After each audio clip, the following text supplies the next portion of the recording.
Hi friends, welcome to my channel. Friends, వీళ్ళు కావాలనే అవమానించారు జగన్ ప్రతిపక్షం పైన అయితే కోర్టు ఆదేశాలు.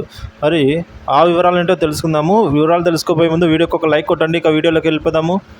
మాజీ ముఖ్యమంత్రి వైఎస్ఆర్ కాంగ్రెస్ పార్టీ అధినేత వైఎస్ జగన్మోహన్ రెడ్డి గారు అసెంబ్లీ స్పీకర్ అన్నయ్య పాత్రుడికి లేఖ రాశారు. ఆంధ్రప్రదేశ్ అసెంబ్లీలో వైసీపీకి ప్రతిపక్ష హోదా ఇవ్వకపోవడంపై ఆయన తన లేఖ ద్వారా అసహనం అయితే వ్యక్తం చేశారు. ఏపీ అసెంబ్లీ స్పీకర్కు జగన్ తను రాసిన లేఖలో మంత్రుల తర్వాత తనతో ప్రమాణ స్వీకారం చేయించడం పద్ధతులకు విరుద్ధమని కూడా జగన్ ఈ విధంగా పేర్కొన్నారండి. ప్రతిపక్ష హోదాపై జగన్ అయితే లేఖ రాశారు. ఇక ప్రతిపక్ష నాయకుడు హోదా ఇవ్వకూడదని ముందుగానే నిర్ణయించుకున్నట్టున్నారు. అందులో భాగంగానే తమ పార్టీకి ప్రతిపక్ష హోదా ఇవ్వలేదని అసహనం వ్యక్తం చేశారు కూడా జగన్ గారు ఈ లేఖ ద్వారా. విపక్షంలో ఎవరికి కూడా ఎన్ని సీట్లు ఉంటే వారికి ప్రతిపక్ష హోదా ఇవ్వాలని చట్టంలో నిర్వహించారని జగన్మోహన్ రెడ్డి మేరకు పేర్కొన్నారు లేఖలో. ప్రతిపక్ష హోదా ఇవ్వాలంటే 10% సీట్లు ఉండాలని చట్టంలో ఎక్కడా లేదని, దానిని ఇప్పటి వరకు ఎవరు కూడా పాటించలేదని జగన్ అయితే ఆ లేఖ ద్వారా తెలిపారు.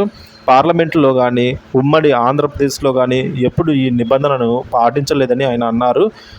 ఆంధ్రప్రదేశ్ రాష్ట్రంలో ప్రభుత్వాన్ని చేపట్టిన టీడీపీ అధికార కూటమి స్పీకర్ ఇప్పటికే తన పట్ల శత్రుత్వాన్ని ప్రదర్శిస్తున్నారని ఆయన ఆ లేఖ ద్వారా ఆరోపించారు. ఇక చచ్చేదాకా కొట్టాలంటూ స్పీకర్ మాట్లాడిన మాటలు వీడియోల ద్వారా బయటపడ్డాయని పేర్కొన్నారండి వైఎస్ జగన్. ఇటువంటి పరిస్థితుల నేపథ్యంలో అసెంబ్లీలో తన గొంతు విప్పే పరిస్థితులు కనిపించడం లేదని కూడా జగన్ వాపోయారు. ప్రతిపక్ష హోదాతోనే బలంగా తమ వాయిస్ను వినిపించే అవకాశం ఉంటుందని, ప్రజా సమస్యల కోసం తాము అప్పుడు మాట్లాడగలుగుతామని జగన్ తెలిపారు. ప్రతిపక్ష పార్టీ హోదాతో సభా కార్యక్రమాల్లో పాల్గొనేందుకు చట్టబద్ధమైన భాగస్వామ్యం లభిస్తుందని అభిప్రాయం కూడా ఈ మేరకు జగన్ వ్యక్తపరిచారండి. ఈ అంశాలను దృష్టిలో ఉంచుకొని ఈ లేఖ మొత్తాన్ని పరిశీలించి తాను కోరుతున్నట్టుగా జగన్ గారికి స్పీకర్కు రావాల్సిన స్పీకర్కి అయితే లేఖ రాశారండి.